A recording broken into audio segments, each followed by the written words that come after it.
countries. The series that we used to prove the concept has just got 2 Emmy nods. It was a finalist for Outstanding Interactive Program in 2015 and in 2016. And now we have a virtual reality experience, all to showcase that this technology can work with any kind of video-based content.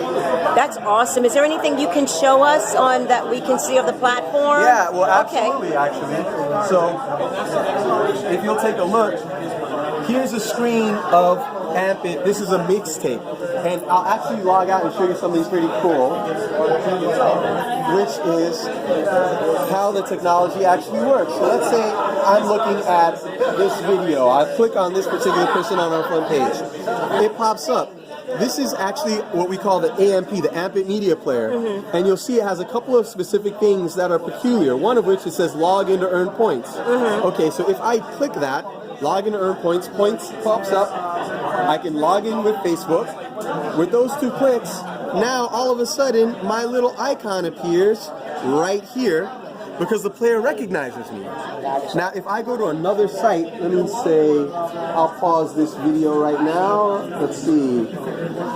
And let's see, here's a cool one. So if I log in here and I look at any particular video, it'll start playing, and once again, you'll see my clip. But I'm not on the Amp.it URL.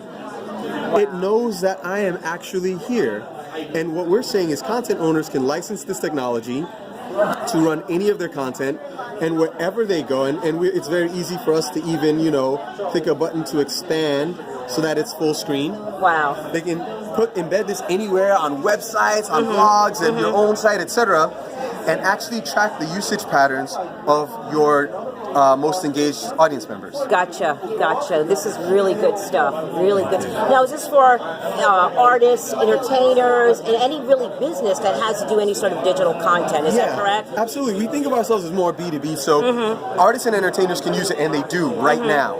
But where we're going to is imagine that you are Adidas, and you've got a branded content campaign going on. You can leverage this to drive gamification and engagement around all your content, and then collect user analytics. Gotcha. We've actually done a collaboration with Sony Pictures, and we did an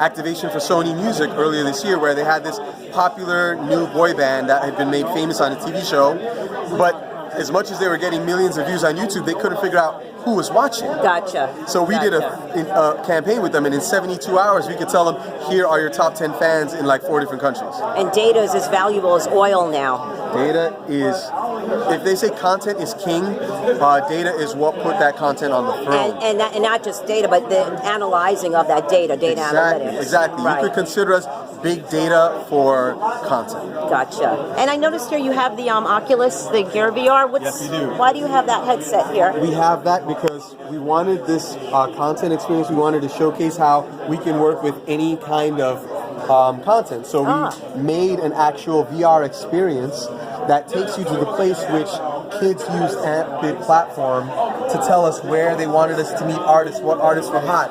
The way it works is it scores the user every time you watch, every time you share. So it doesn't just score me for consuming, it scores the creator as well. Gotcha. And so we can very quickly tell, these are the hottest creators, these are the hottest pieces of content, these are the hottest audience members, the top fans. Gotcha. And if the top fans are telling us, you need to be in Santo Domingo in República Dominicana talking to this particular guy, we created an experience where the VR will take you there. Wow. And so literally, it was just to showcase to the media industry how you can make a fan-driven show, and that fan-driven show has now been twice recognized by the Emmys in the last 18 months. Great. Good stuff. Good stuff. Thank you so much. You got it.